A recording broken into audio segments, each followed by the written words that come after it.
वंदे मातरम दोस्तों। आज मैं आपको एक बहुत ही बड़े चूर्ण, बहुत ही ज़बरदस्त आयुर्वेदिक एक औषधि जो सर्दियों में आजकल बहुत काम आती है, उसके बारे में जानकारी दूंगा और उसको घर पर कैसे बनाएं इसके बारे में बताऊंगा। तो चलिए शुरू करते हैं। ये है सीतोपलादी चूर्ण, जो सर्दियों में आज अब जैसे सर्दियाँ शुरू हो गई है तो ये बहुत ही एक ज़बरदस्त औषधि है जो हमेशा घर पर होनी चाहिए। इसमें हम दालचीनी, छोटी इलायची, बड़े बड़ी पीपल, वंशलोचन और मिश्री, इन 5 औषधियों को मिलाकर हम इसका निर्माण करेंगे। ये चूर्ण आपको बाज़ार में भी उपलब्ध हो जाता है, लेकिन अगर हम घर पर इसे तैयार करते हैं तो इसका परिणाम बहुत अच्छा आता है। इसकी गुणवत्ता बहुत अच्छी होती है। सबसे पहले हम इन सभी चीज़ों को साबुत साबुत लेकर आएंगे और फिर इनको अलग अलग कूट करके इनका महीन चूर्ण तैयार कर लेंगे और फिर इन सभी को एक साथ मिश्रित करके इनका पाउडर बना करके हम तैयार कर लेंगे। तो चलिए अब इनको हम मिश्रित करते हैं। इन सबको मिलाने के लिए मैंने यहाँ पर एक पत्थर की खरल ली है।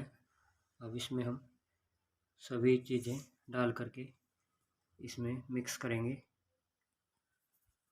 अब ये सभी चीज़ें इसमें डाल ली है और अब इसको हम सभी को अच्छे से मिला करके तैयार करेंगे।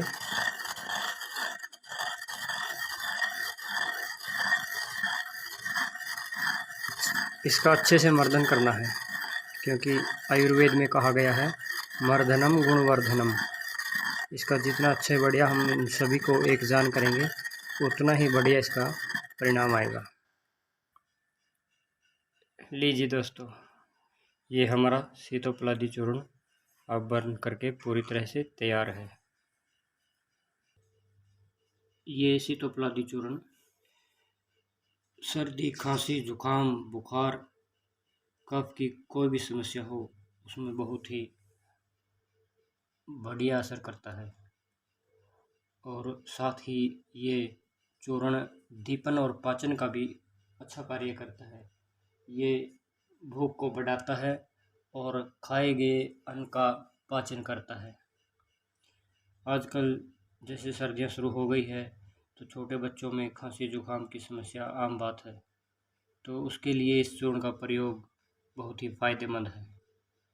इसको सुबह शाम 1 से 2 ग्राम चूर्ण शहद के साथ मिला करके देने से खांसी, जुकाम, बुखार, इस प्रकार की कफ से संबंधित जितनी भी समस्याएं हैं सब में लाभ होता है। आप इस चूर्ण का प्रयोग अवश्य करें और अपने को और अपने परिवार को स्वस्थ और समृद्ध बनाएं। वंदे मातरम।